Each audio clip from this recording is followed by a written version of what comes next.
Selamat pagi Bapak Ibu dan saudara-saudara. Kita bersyukur karena pada pagi hari ini kita bisa beribadah kembali bersama dengan keluarga kita di rumah. Maka marilah kita memulai kebaktian ini dengan kita masuk dalam saat teduh. Mari kita menyerahkan rangkaian ibadah kita ke dalam tangan pimpinan Tuhan. Saat teduh dimulai.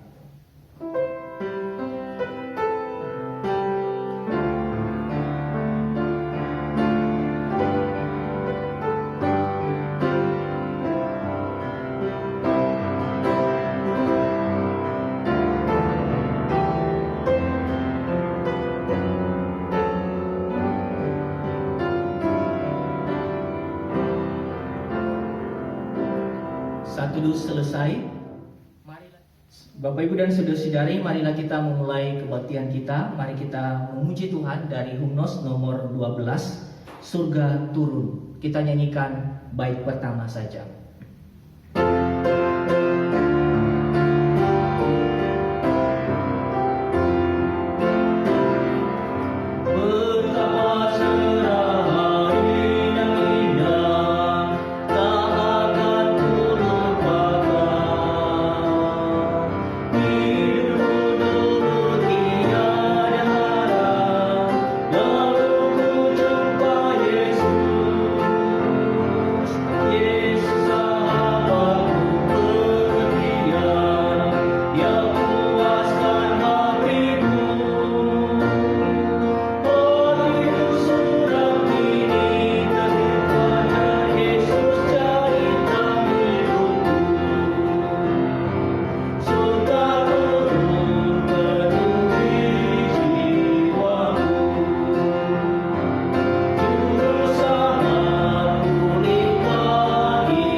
Pertolongan kita dalam ibadah pada pagi hari ini datang dalam nama Tuhan yang menjadikan langit dan bumi beserta sekalian isinya.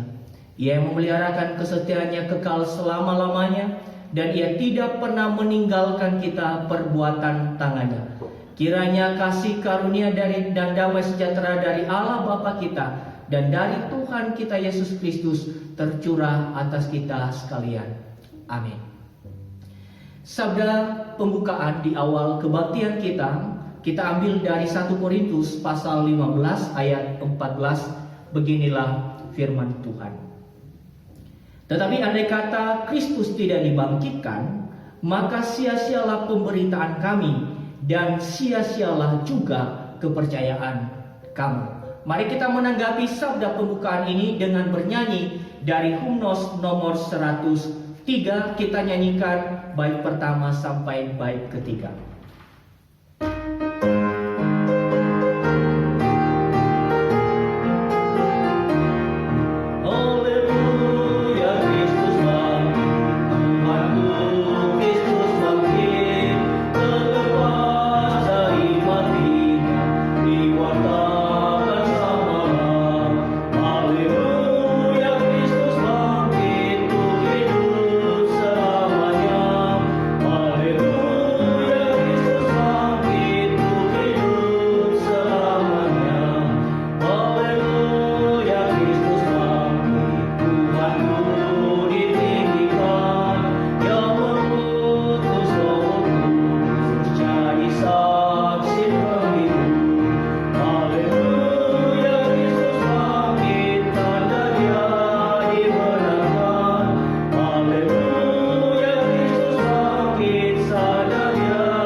Bapak, Ibu, dan saudara-saudara, Mari kita masuk dalam doa pengakuan dosa. Karena sesungguhnya kita sadar bahwa kita adalah manusia yang tidak pernah luput dari kesalahan dan dosa. Apalagi di dalam kita memahami dan memaknai kebangkitan Kristus. Firman Tuhan mengajarkan kepada kita bahwa melalui kebangkitan Kristus, kita adalah orang-orang yang memiliki pengharapan, yang hidupnya harus diarahkan kepada Tuhan. Tetapi pada pagi hari ini kita mendapatkan teguran melalui firman Tuhan dari 1 Korintus 15 ayat 33 sampai 34. Demikianlah firman Tuhan. Janganlah kamu sesat, pergaulan yang buruk merusakkan kebiasaan yang baik. Sadarlah kembali sebaik-baiknya dan jangan berbuat dosa lagi. Ada di antara kamu yang tidak mengenal Allah. Hal ini kukatakan supaya kamu merasa malu. Melalui firman Tuhan ini kita sudah ditegur. Maka oleh karena itu kita melihat diri kita bahwa kita orang berdosa. Mari kita meminta pengampunan kepada Tuhan. Mari kita masuk di dalam doa. Bapa dalam surga, tidak ada sesuatu yang tersembunyi di hadapan-Mu kehidupan kami. Kami memang bersyukur karena kami adalah umat pilihan Tuhan yang sudah mengalami kuasa kebangkitan Kristus. Tetapi juga ya Tuhan, seringkali justru kuasa kebangkitan itu kami lalaikan dalam hidup kami. Kami merasa bahwa kami lebih suka untuk hidup di dalam nilai-nilai dunia. Pergaulan-pergaulan kami seringkali tidak sepadan dengan Injil Kristus yang kami sudah terima dan yang kami percayai. Oleh karena itu saat ini ya Tuhan, kami mengaku di hadapan-Mu bahwa kami sudah berbuat dosa. Kami melalaikan perintah Tuhan dan kami seringkali melalaikan nilai-nilai Kristiani yang Tuhan ungkapkan kepada kami melalui Alkitab. Tuhan kasihanilah kami. Kami datang memohon kemurahan-Mu. Ampuni kami.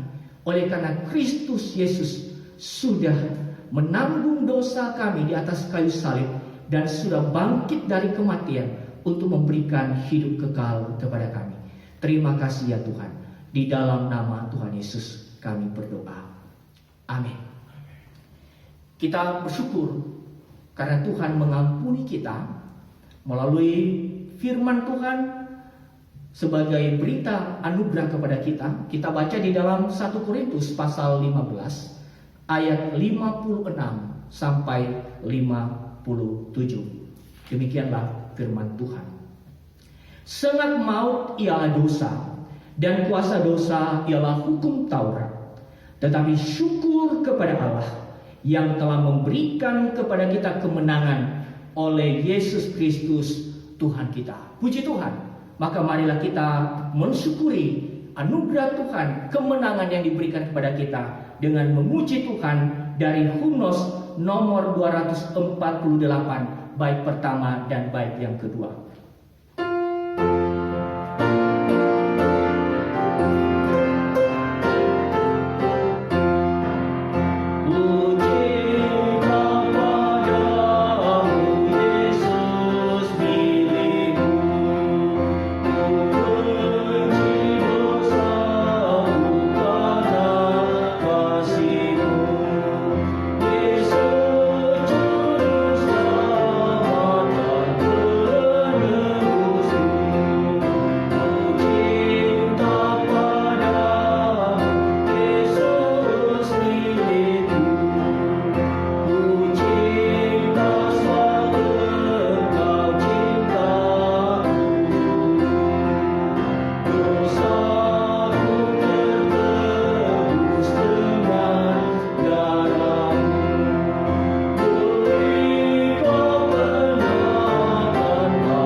Sebentar lagi kita akan mendengarkan firman Tuhan.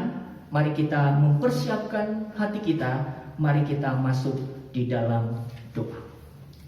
Bapa dalam surga, kami bersyukur atas pengampunan yang Tuhan anugerahkan kepada kami. Kini sebentar kami ingin merenungkan firman Tuhan. Karena sesungguhnya kami membutuhkan firman-Mu yang boleh mengajar kami, yang boleh menerangi seluruh kehidupan kami, dan yang boleh menuntun kami di dalam kebenaran. Kiranya Engkau boleh melayakkan kami ya Tuhan, membuat kami mengerti, dan Roh Kudus yang boleh bekerja di dalam hati kami, untuk boleh membuat kami untuk menerima dengan sukacita, menyambut dengan penuh ketulusan kebenaran firman-Mu. Tuhan, tolong hamba-Mu yang menyampaikannya, kiranya Engkau karuniakan hikmat, dan bahkan juga Engkau menolong supaya hamba-Mu boleh menyampaikan dalam keberanian di dalam kebenaran-Mu. Terima kasih Bapa. Kiranya Engkau boleh menolong kami saat ini di dalam kami mendengar dan merenungkan firman-Mu. Dengarlah doa kami ya Tuhan. Di dalam nama Tuhan Yesus kami berdoa, yang telah mengajak kami berdoa demikian. Bapa kami yang di surga, dikuduskanlah kiranya nama-Mu. Datanglah kerajaan-Mu. Jadilah kehendak-Mu di bumi seperti di surga. Berilah kami pada hari ini makanan kami yang secukupnya, dan ampunilah kami atas segala kesalahan kami, seperti kami juga mengampuni orang yang bersalah kepada kami. Dan janganlah membawa kami ke dalam pencobaan, tetapi lepaskanlah kami daripada yang jahat, karena Engkau-lah yang punya kerajaan dan kuasa dan kemuliaan sampai selama-lamanya. Amin. Bersama dengan orang percaya di segala abad dan di segala tempat, marilah kita bersama-sama mengikrarkan pengakuan iman kita seturut dengan pengakuan iman rasuli. Mari kita berkata demikian. Aku percaya kepada Allah, Bapa yang Maha Kuasa, Khalik langit dan bumi, dan kepada Yesus Kristus, Anak yang tunggal Tuhan kita, yang dikandung daripada Roh Kudus, lahir dari anak darah Maria, yang menderita sengsara di bawah pemerintahan Pontius Pilatus, disalibkan, mati dan dikuburkan, turun ke dalam kerajaan maut. Pada hari yang ketiga, bangkit pula dari antara orang mati, naik ke surga, duduk di sebelah kanan Allah, Bapa yang Maha Kuasa, dan dari sana Ia akan datang untuk menghakimi orang yang hidup dan yang mati. Aku percaya kepada Roh Kudus, gereja yang kudus dan am, persekutuan orang kudus, pengampunan dosa, kebangkitan orang mati, dan hidup yang kekal. Amin. Baik sidang jemaat yang saya kasih di dalam Tuhan, saat ini kita masuk di dalam perenungan firman Tuhan. Saya ajak kita sekalian untuk membuka Alkitab kita. Kita akan membaca dari Injil Lukas pasal 24. Injil Lukas pasal 24. Kita membaca mulai ayat pertama sampai ayat yang ke-12. Lukas pasal 24 ayat 1 sampai ayat ke-12. Saya akan bacakan buat kita sekalian. Tetapi pagi-pagi benar, pada hari pertama minggu itu, mereka pergi ke kubur membawa rempah-rempah yang telah disediakan mereka. Mereka mendapati batu sudah terguling dari kubur itu, dan setelah masuk mereka tidak menemukan mayat Tuhan Yesus. Sementara mereka berdiri termangu-mangu karena hal itu, tiba-tiba ada dua orang berdiri dekat mereka memakai pakaian yang berkilau-kilauan. Mereka sangat ketakutan dan menundukkan kepala. Tetapi kedua orang itu berkata kepada mereka, "Mengapa kamu mencari Dia yang hidup di antara orang mati? Ia tidak ada di sini. Ia telah bangkit. Ingatlah apa yang dikatakannya kepada kamu ketika Ia masih di Galilea, yaitu bahwa Anak Manusia harus diserahkan ke tangan orang-orang berdosa dan disalibkan, dan akan bangkit pada hari yang ketiga." Maka teringatlah mereka akan perkataan Yesus itu. Dan setelah mereka kembali dari kubur, mereka menceritakan semuanya itu kepada ke-11 murid dan kepada semua saudara yang lain. Perempuan-perempuan itu ialah Maria dari Magdala, dan Yohana, dan Maria ibu Yakobus, dan perempuan-perempuan lain juga yang bersama-sama dengan mereka memberitahukannya kepada rasul-rasul. Tetapi bagi mereka, perkataan-perkataan itu seakan-akan omong kosong, dan mereka tidak percaya kepada perempuan-perempuan itu. Sungguh pun demikian, Petrus bangun, lalu cepat-cepat pergi ke kubur itu. Ketika ia menjenguk ke dalam, ia melihat bahwa kain kafan saja. Lalu ia pergi dan ia bertanya dalam hatinya apa yang kiranya telah terjadi. Demikian pembacaan firman Tuhan. Berbahagialah kita sekalian yang dianugerahkan oleh Tuhan firman Tuhan, yang punya kesempatan pada pagi hari ini untuk membaca dan merenungkan firman Tuhan. Dan bahkan kita lebih berbahagia kalau kita bisa melakukan firman-Nya di dalam kehidupan kita hari lepas hari. Sidang jemaat yang saya kasih di dalam Tuhan, tema khotbah pada hari ini yaitu Paskah dan misi gereja. Bapak Ibu, ada banyak fakta peristiwa besar tentunya, yang sangat menggemparkan, yang pernah terjadi di dalam sejarah manusia. Misalnya Bapak Ibu, kemerdekaan suatu bangsa itu adalah peristiwa yang sangat besar.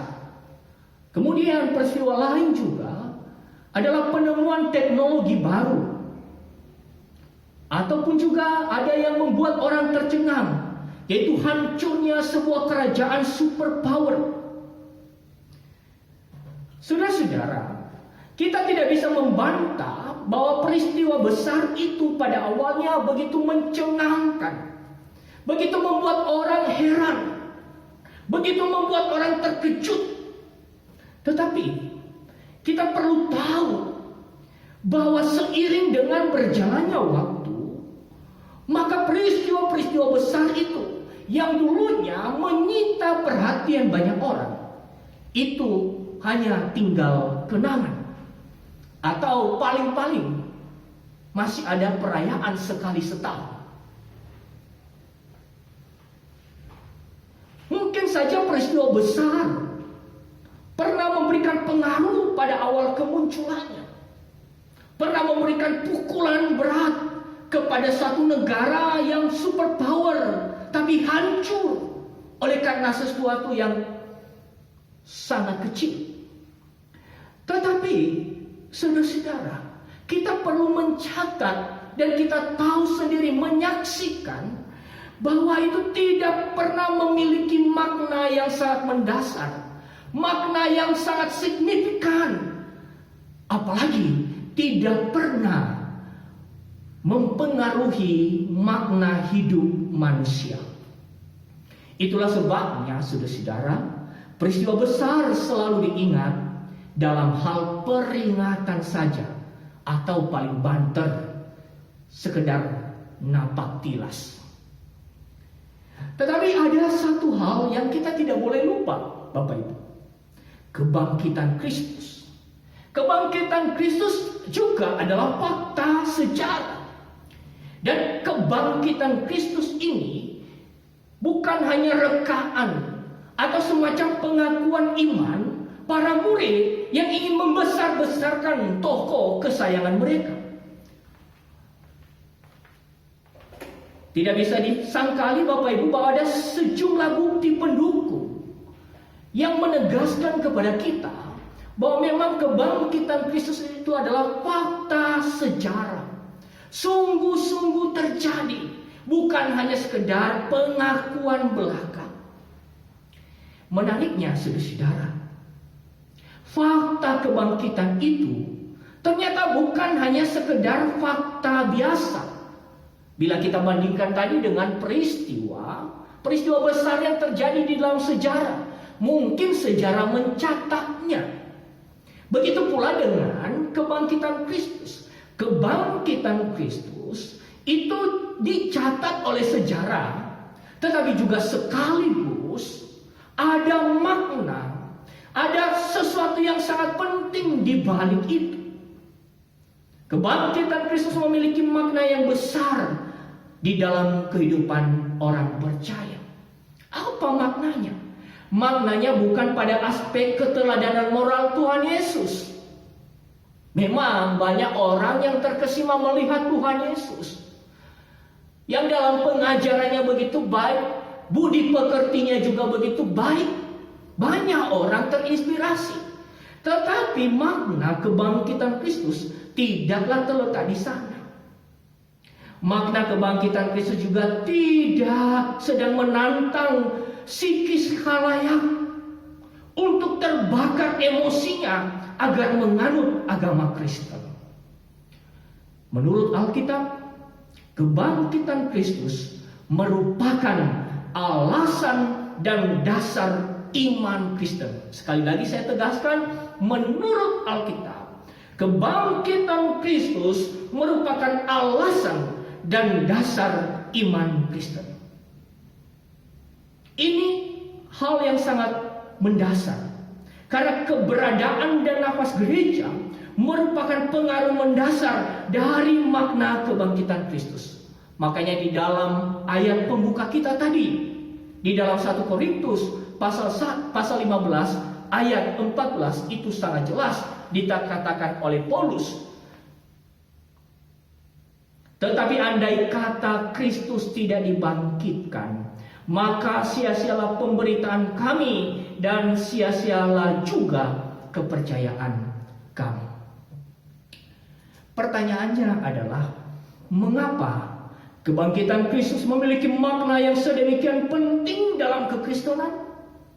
Alasannya, karena kebangkitan Kristus menjamin keselamatan dari kuasa salibnya, sekaligus meletakkan dasar percaya kita kepada Dia yang hidup.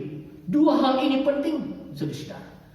Pertama, bahwa dengan kebangkitan Kristus ada jaminan kuasa salib Kristus. Karena di atas salib Kristus kita mendapatkan pengampunan yang sempurna dari Allah. Tapi bukan hanya berhenti di sana. Kebangkitan Kristus juga meletakkan dasar bahwa kita percaya kepada Allah yang hidup, yang mengalahkan maut. Hal ini, saudara-saudara, sesuai dengan klaim Tuhan Yesus yang berkata di dalam Injil Yohanes, "Akulah kebangkitan dan hidup. Barang siapa percaya kepadaku, ia akan hidup." Singkatnya, Paskah adalah berita keselamatan yang menantang orang untuk percaya. Bukan hanya percaya pada faktanya, tetapi mereka harus percaya kepada Dia yang hidup, yang sudah mengalahkan maut. Perlu diketahui bahwa natur berita kebangkitan ini adalah pemberitaan di sepanjang sejarah. Karena melaluinya Allah memberitakan keselamatan yang sejati kepada orang berdosa. Bagi yang percaya, pengharapan hidup menjadi milik mereka. Bapak, Ibu, dan Saudara yang saya kasih di dalam Tuhan, dalam peristiwa awal kebangkitan Kristus, narasi Injil mengungkapkan hal yang begitu penting pada mereka yang ada di sekitar Tuhan Yesus. Mereka adalah pihak yang disebut sebagai para murid. Pertama-tama, para murid sama seperti kita. Mereka sulit untuk percaya. Kita tahu tadi dua pihak di sini yang sulit percaya.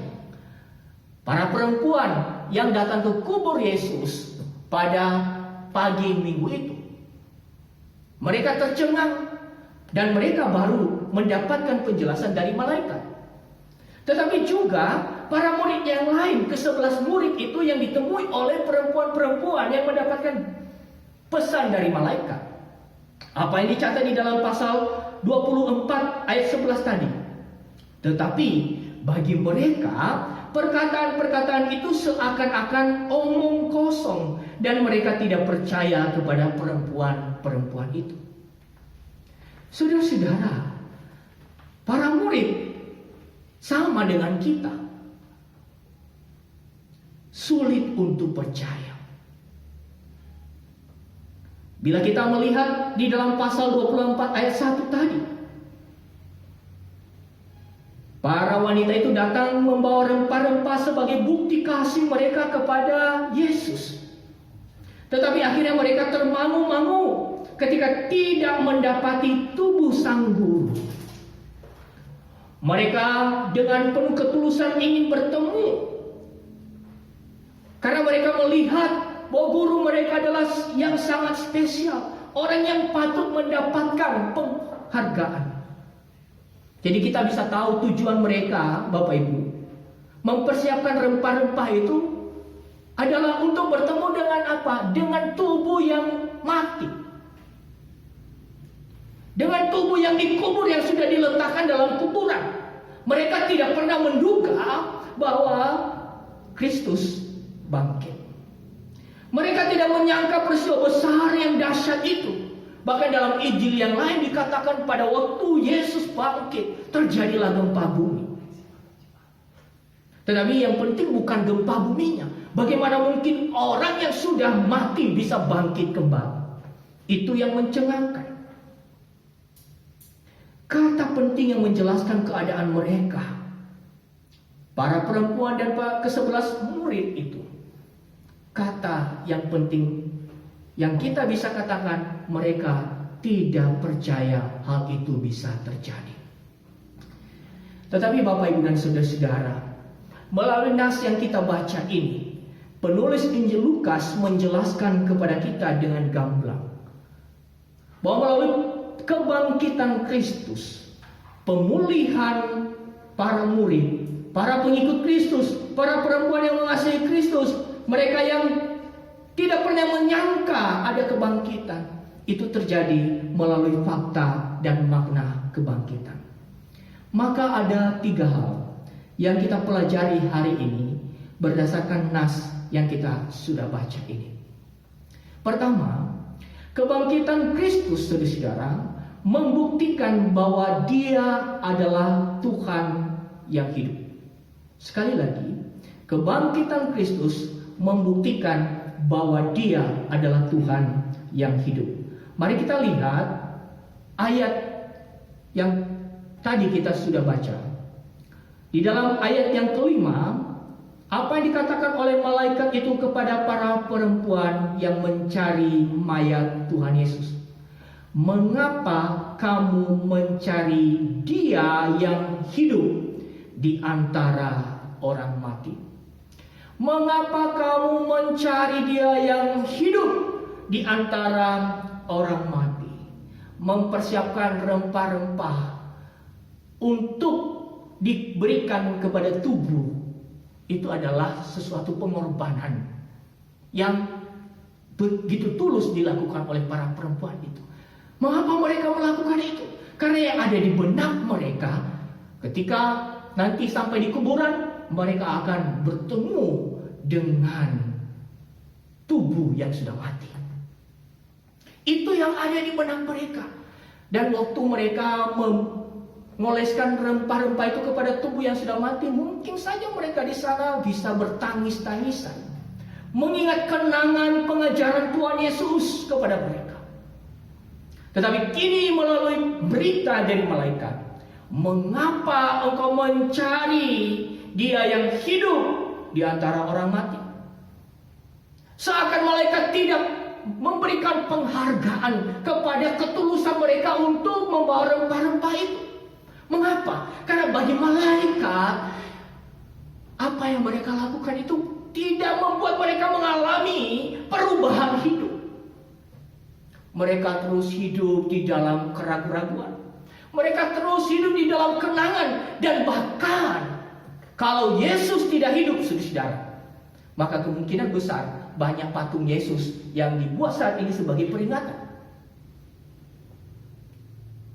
Dan patung itu barangkali diperlakukan seperti patung-patung pahlawan. Ya kan? Di Jakarta itu ada patung Jenderal Sudirman, saudara. Untuk mengingat jasa-jasanya. Lalu setelah itu apa? Tidak ada, hanya mengingat jasa-jasanya. Dikenang saja. Tapi Yesus bukan itu. Maka malaikat mencela para perempuan itu. Mengapa kalian mencari Dia yang hidup di tengah orang mati? Perkataan itu pun juga sekaligus menegaskan kepada kita bahwa Kristus adalah sungguh-sungguh Tuhan. Dia berkuasa atas maut. Dia menang atas maut. Dia bukan sekedar tokoh berpengaruh yang hanya sekedar bisa ditangisi dan diperingati. Yesus adalah Tuhan yang hidup dan terus hidup dan menjamin kehidupan orang percaya. Sekali lagi saya ulang ini, Yesus adalah Tuhan yang hidup dan terus hidup dan menjamin kehidupan orang percaya. Hal ini sebetulnya mendorong dan menjadikan kekristenan sebagai agama yang hidup oleh karena Kristus hidup. Kita pun yang percaya pada kebangkitan hendaknya mengalami Dia yang hidup. Ini hal yang penting.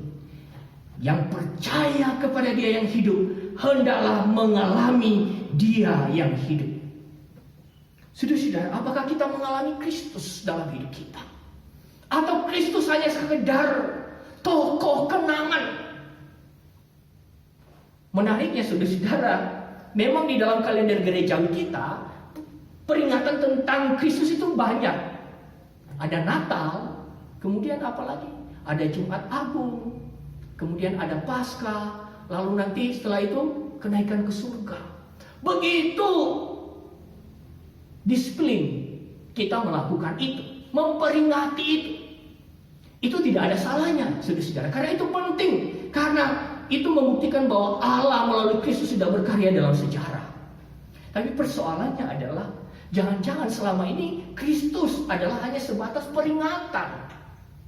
Setelah peringatan besar-besar selesai, kita tidak mengalami Dia. Kita tidak mengalami relasi dengan Dia yang hidup. Padahal tujuan Dia menunjukkan kepada kita kebangkitannya supaya kita mengalami persekutuan dengan Dia. Itulah yang dirindukan oleh Paulus ketika ia menulis surat kepada jemaat di Filipi. Yang ku kehendaki ialah mengalami persekutuan dengan Dia. Betapa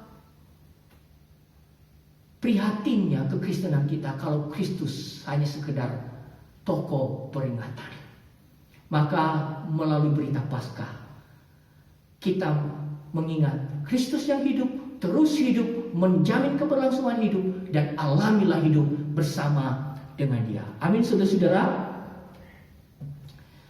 Hal yang kedua, Bapak Ibu, melalui narasi Injil Lukas ini kita belajar bahwa kebangkitan Kristus berkaitan langsung dengan salibnya yang mulia untuk keselamatan manusia. Maka kita membaca di dalam Injil Lukas tadi pasal 24 ayat yang ke-6 sampai ayat yang ke-7. Ia tidak ada di sini, Ia telah bangkit. Ingatlah apa yang dikatakannya kepada kamu ketika Ia masih di Galilea, yaitu bahwa Anak Manusia harus diserahkan ke tangan orang-orang berdosa dan disalibkan dan akan bangkit pada hari yang ketiga. Melalui perkataan ini, Bapak Ibu, malaikat menegaskan kepada kita bahwa kebangkitan Kristus itu tidak bisa dipisahkan dengan salib. Kalau Kristus memberitakan Anak Manusia diserahkan kepada orang-orang berdosa dan disalibkan, itu langsung ada keterangan selanjutnya, dan bangkit pada hari yang ketiga. Dengan kata lain, kita bisa katakan bahwa dalam berita Kristen, keselamatan itu satu paket, mulai dari kematian Kristus sampai kebangkitan Kristus. Oleh karena itu, ketika kita memperingati Jumat Agung, kita tidak hanya terenyuh, saudara, waduh ini Tuhan Yesus mati di atas kayu salib. Tetapi kita sebagai pembaca Alkitab, di mana Alkitab kita sudah sempurna, sudah lengkap, seharusnya kita melihat, memperingatinya dengan sukacita. Karena apa? Melalui salib sampai kebangkitan, keselamatan kita dijamin. Saudara-saudara, kalau itu jadi satu paket, maka Paulus meringkaskannya dengan mengatakan, itulah Injil keselamatan. Ketika salib dan kebangkitan menjadi satu paket sesuai dengan pengajaran Tuhan yang selalu diulangi oleh malaikat untuk disampaikan kepada para perempuan itu, maka Paulus meringkaskan itu dan mengatakan itulah Injil sejati. Makanya Paulus catat di dalam 1 Korintus 15 ayat 1 sampai 4, Kristus sudah mati, Kristus sudah bangkit, dan itu adalah Injil sejati. Dengan demikian, disinilah kita harus berpegang. Di dalam Injil itulah kita harus berpegang, yaitu pada Injil keselamatan. Apa itu? Kematian dan kebangkitan Kristus. Hal ini menentukan hidup kita. Jadi paket ini menentukan bagaimana kita hidup.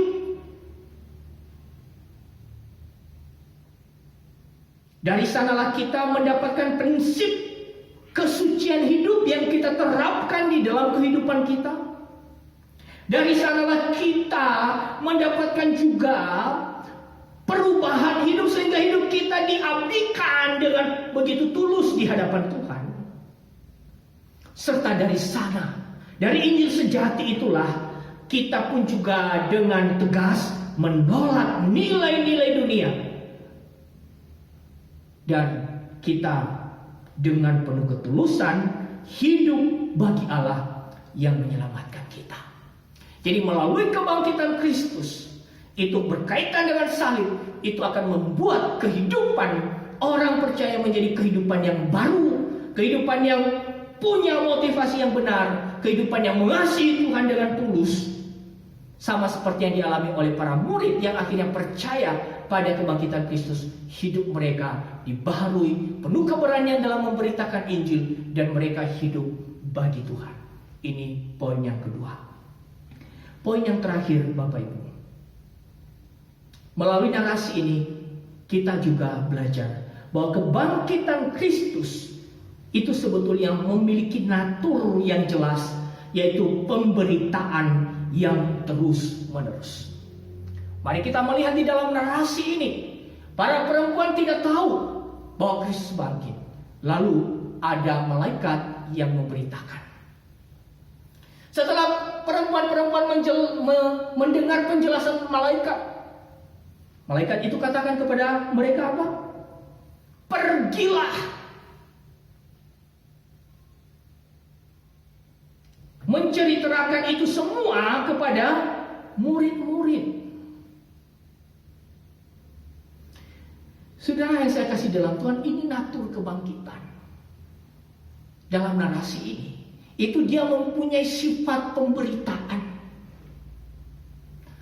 Nah, kalau dia mempunyai sifat pemberitaan, maka ini lebih daripada peristiwa sejarah yang besar. Tetapi ini akan menolong kita untuk bisa bukan hanya memahami, tetapi mendapatkan akan kehidupan dari pemberitaan tersebut. Saudara-saudara, menarik ketika kita kembali membaca ayat 11. Tetapi bagi mereka perkataan-perkataan itu seakan-akan omong kosong, dan mereka tidak percaya kepada perempuan-perempuan itu.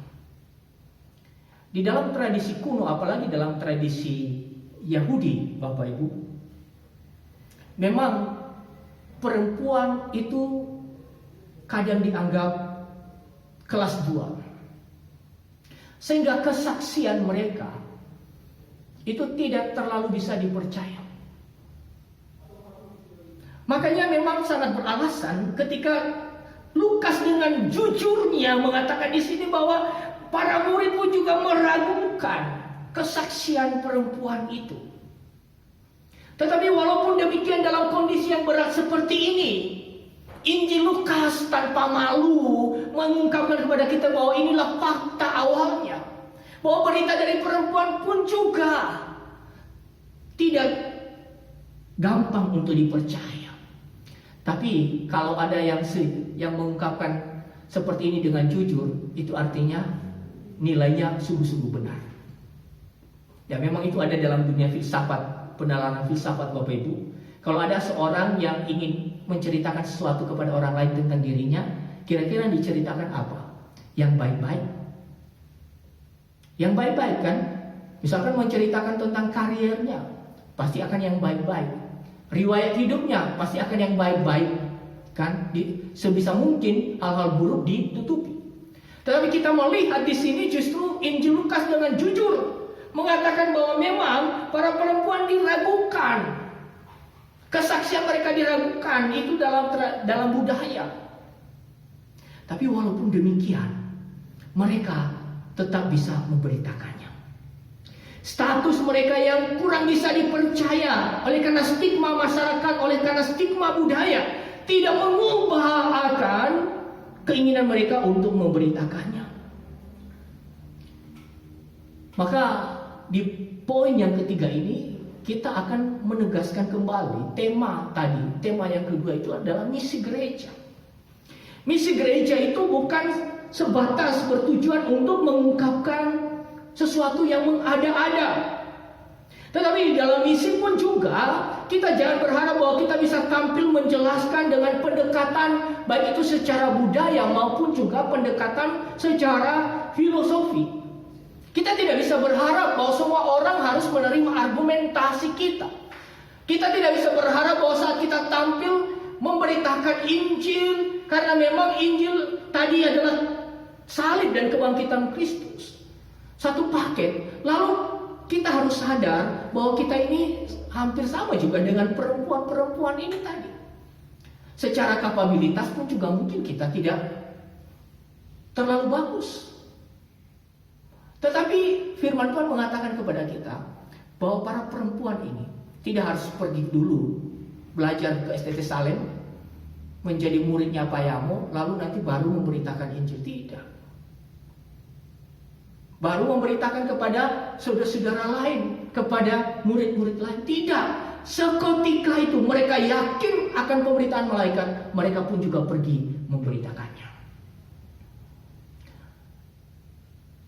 Saudara-saudara, maka melalui momen kebangkitan, peringatan kebangkitan Kristus, kita akhirnya diingatkan bahwa ada tugas yang penting yang perlu kita lakukan, yaitu keterlibatan kita di dalam misi penyelamatan Allah.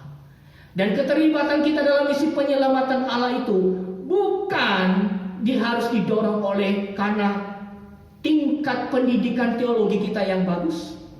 Tetapi sebetulnya apa? Dasarnya yang kedua, yang dua poin yang saya sudah jelaskan tadi. Apa itu? Keyakinan akan Tuhan yang hidup dan pengalaman keselamatan oleh karena salib dan kebangkitan Kristus. Ini penting. Kalau kita sudah punya ini, pergilah beritakan Injil. Amin, saudara-saudara. Ini bukan masalah teori, bukan masalah pintar atau tidaknya ngomong, tetapi pengalaman keselamatan dan kepercayaan kita, penundukan hidup kita kepada Dia yang sudah hidup, yang mengalahkan maut.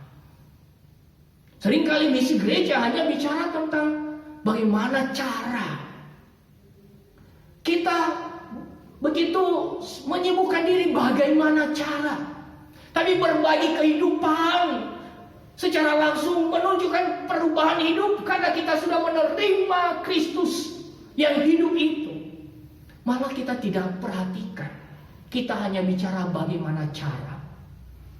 Saudara-saudara, kita tahu pun caranya, kalau kita tidak mengalami Kristus, belum mengalami Kristus, itu sama saja tidak ada artinya. Saudara-saudara, momen di mana kita memperingati masa-masa Paskah ini adalah momen yang juga menarik. Kita memang sedang di dalam situasi pandemi yang tidak sederhana. Tetapi di tengah-tengah situasi pandemi ini, Injil Kristus tetap relevan. Di saat orang begitu khawatir dan takut kematian karena virus kecil, 2000 tahun yang lalu Tuhan Yesus katakan, Akulah kebangkitan dan hidup. Oleh karena itu, tidak ada alasan bagi kita untuk mengatakan sekarang physical distancing, nggak bisa bertemu dengan orang. Saudara-saudara, ini sesuatu yang justru kita perlu syukuri melalui physical distancing, social distancing, nggak bertemu dengan orang. Ini media ini bisa bagus, saudara-saudara. Makanya saya pernah memberikan saran kepada rekan-rekan hamba Tuhan. Mumpung mimbarnya terbuka sekarang, maka pastikan kualitasnya bagus. Mimbar ini, hari ini saya khotbah, pasti banyak orang yang bisa nonton, saudara-saudara. Itu melampaui dinding-dinding gereja ini. Oleh karena itu kita tetap ada kesempatan. Tadi saya katakan bukan skillnya, kemudian bukan karena harus ada kesempatan bagus dulu, bukan. Tapi ini adalah tugas tanggung jawab kita, karena natur pemberitaan awal kebangkitan itu adalah pemberitaan yang terus-menerus. Maka hendaklah kita masing-masing sebagai jemaat Tuhan, mari kita bergelut terlibat dalam misi penyelamatan Allah. Marilah kita melakukannya, karena sungguhnya orang lain juga membutuhkan keselamatan yang berdampak pada perubahan hidup mereka. Kiranya Tuhan menolong kita semuanya. Mari kita masuk dalam saat teduh.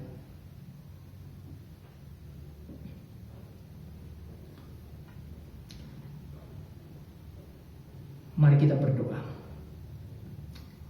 Kami mengucap syukur kepadamu ya Tuhan, karena Engkau menyelamatkan kami di dalam salib Kristus, dan Engkau memberikan kepada kami jaminan hidup kekal melalui kebangkitan Kristus dari antara orang mati.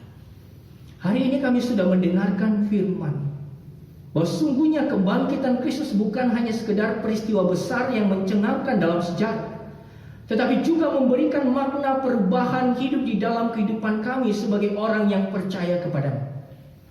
Maka kiranya kami boleh berpegang pada Injil sejati, yang dari sana kami akan menerapkan prinsip-prinsip kehidupan, yaitu kesucian hidup, pelayanan kami kepada Tuhan, pengabdian kami kepada Tuhan, dan bahkan pelayanan kami di dalam bagian misi.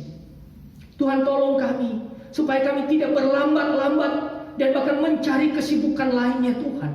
Karena sungguhnya berita kebangkitan Kristus ini adalah berita yang dibutuhkan dan dinanti-nantikan oleh mereka yang hidup dalam kegelapan. Pakailah kami gerejamu dalam segala keadaan kami, dalam kesederhanaan kami. Kiranya kami boleh menunjukkan hidup kami sebagai orang yang sudah menerima Kristus kepada sesama kami. Biarlah kiranya mereka juga boleh percaya kepada Kristus dan mereka boleh mengalami keselamatan. Terima kasih Bapa. Kami mengucap syukur kepadamu. Di dalam nama Tuhan Yesus kami sudah berdoa. Amin. Bapak Ibu, kita bersyukur karena kita sudah mendengarkan kebenaran firman Tuhan yang menegaskan kepada kita bahwa Tuhan kita Yesus Kristus adalah Tuhan yang mulia, Tuhan yang hidup, terus hidup dan memelihara kehidupan kita. Mari kita menanggapi firman Tuhan ini. Kita bernyanyi dari hymnos nomor 95. Kita nyanyikan bait pertama saja.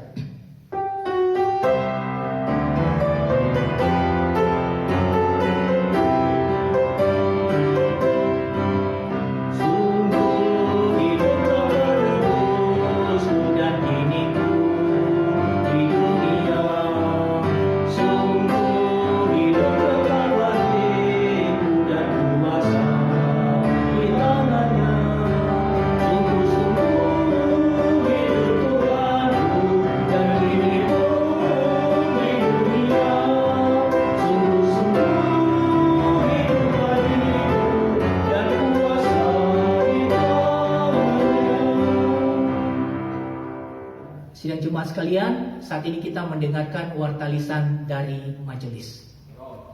Warta lisan Minggu 19 April 2020. dalam rangka mendukung upaya pemerintah untuk menghambat perluasan pandemi COVID-19, maka 1. Kebaktian selama bulan April 2020 untuk sementara tetap dilaksanakan secara daring atau online. Jemaat beribadah bersama keluarga di rumah masing-masing. Bahan untuk ibadah akan dibagikan melalui grup Gema. 2. Persekutuan doa hari Kamis 23 April 2020 diadakan secara online jam 17.30 melalui WhatsApp grup Gema. Mohon jemaat dapat mengikuti di WhatsApp grup. 3. Jemaat diimbau untuk tetap menjaga kesehatan, rajin mencuci tangan atau menggunakan hand sanitizer. 4. Jemaat diimbau untuk tetap berdoa dengan kerendahan hati, memohon pertolongan Tuhan dalam menghadapi situasi sulit ini, agar iman kita tetap dikuatkan. Dan yang terakhir, bagi jemaat yang ingin menyampaikan persembahan atau perpuluhan, jemaat dapat mentransfer melalui rekening gereja dengan nomor rekening BCA 0111969654 atas nama Ibu Juniarti atau Ibu Werti. Atau bagi Bapak Ibu Saudara yang tidak sempat mentransfer, bisa disimpan dulu dalam amplop dan dimasukkan ke kantong persembahan gereja pada saat peribadatan sudah normal kembali. Sekian pewarta lisan, terima kasih atas perhatiannya. Tuhan Yesus memberkati. Saat ini kita masuk di dalam doa syafaat. Mari kita berdoa bersama-sama. Kami mengucap syukur Tuhan, kalau pada pagi hari ini kami boleh beribadah bersama anggota keluarga kami masing-masing, di rumah kami masing-masing, tetapi juga di waktu bersamaan kami boleh beribadah bersama dengan keluarga besar gereja Jemaat Gereja Elios Malang. Terima kasih atas firman yang kami sudah dengar. Kiranya Tuhan menolong kami untuk melakukannya di dalam kehidupan kami. Kiranya kami boleh bertumbuh di dalam anugerah-Mu dan hidup kami boleh dipimpin oleh Tuhan untuk mengasihi Engkau dengan tulus. Saat ini ya Tuhan, kami berdoa untuk kehidupan kami. Di dalam kami menjalani hari-hari kami di dalam situasi yang juga sering membuat kami takut, yaitu pandemi COVID-19 ini yang sudah menyebar ke seluruh dunia. Kami yang tinggal di kota Malang ini merindukan ya Tuhan, kiranya tangan-Mu yang kuat membentengi kami, menjagai kami, menolong supaya kami ya Tuhan tetap terpelihara secara kesehatan dan kami semuanya boleh baik-baik saja. Kami sangat merindukan ya Tuhan bahwa kami boleh berkumpul kembali bersama dengan rekan-rekan kami yang lain, saudara-saudara kami seiman di dalam persekutuan bersama di dalam gereja kami. Tuhan, kiranya Engkau boleh menolong supaya wabah ini cepat berlalu sehingga kami boleh beribadah lagi seperti biasanya. Bapa, kami berdoa untuk kami juga, karena sering di masa-masa yang sulit ini kehidupan kami seringkali juga mengalami kekurangan-kekurangan. Kami tidak bisa bekerja, bahkan juga kami harus sibuk untuk mengurus anak-anak kami yang harus belajar di rumah. Sumber pendapatan kami pun juga berkurang. Dan bahkan ya Tuhan, kami terbatas di dalam mencari akan hal-hal yang bisa mendukung ekonomi keluarga kami. Bapa, Engkau adalah Allah dan sekaligus Bapa bagi kami. Engkau tahu kondisi kami, Tuhan. Engkau tahu juga jeritan hati kami. Oleh karena itu, kepadamu kami berseru. Di tengah-tengah kondisi yang sulit ini, kami tetap berharap bahwa kebaikan selalu ada bagi kami. Kami berdoa ya Tuhan, untuk juga saudara-saudara kami yang saat ini sedang dinyatakan positif virus ini. Tuhan, kuatkan mereka di dalam menjalani proses perawatan di rumah sakit ataupun juga isolasi secara mandiri. Kiranya Engkau sendiri mengasihani mereka, membuat tubuh mereka juga tetap semakin kuat melawan virus ini. Juga para tenaga kesehatan, kiranya Engkau juga boleh menolong, memberkati. Biarlah kiranya mereka terus bekerja, memberi yang terbaik sesuai dengan keilmuan yang mereka miliki untuk pelayanan kepada para pasien. Pemerintah kami serahkan dalam tangan-Mu. Kiranya Engkau berkati supaya mereka, ya Tuhan, boleh mengambil kebijakan-kebijakan yang penting untuk bisa menyelesaikan akan pandemi COVID-19 ini. Bapa, akhirnya kami menyerahkan seluruh kehidupan kami di dalam kami memasuki minggu yang baru. Kami memohon tangan kuat Tuhan yang tetap memegang kami dan menolong kami. Terpujilah Engkau ya Bapa dalam surga. Di dalam nama Tuhan Yesus kami berdoa. Amin. Bapak Ibu dan saudara-saudara, kita sudah mendengarkan berita sukacita, yaitu kebangkitan Kristus, yaitu berita keselamatan itu. Maka marilah kita mengumandangkannya, karena ini juga dibutuhkan oleh banyak orang. Mari kita bernyanyi dari hymnos nomor 151 bait pertama.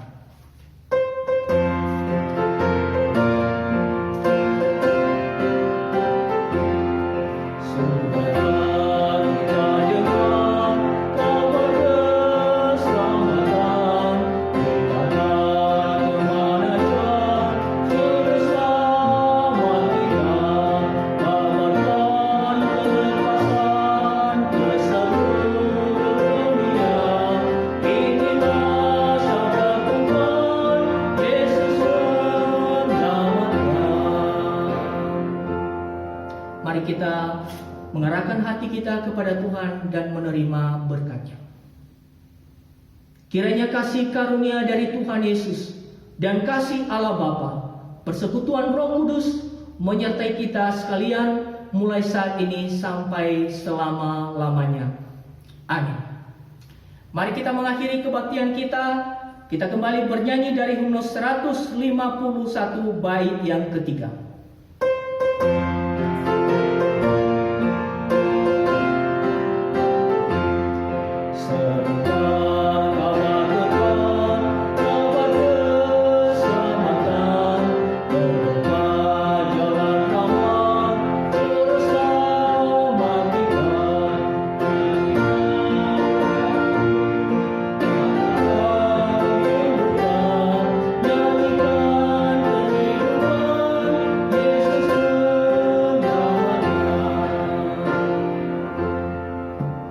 Demikian ibadah kita, silakan bersaat teduh.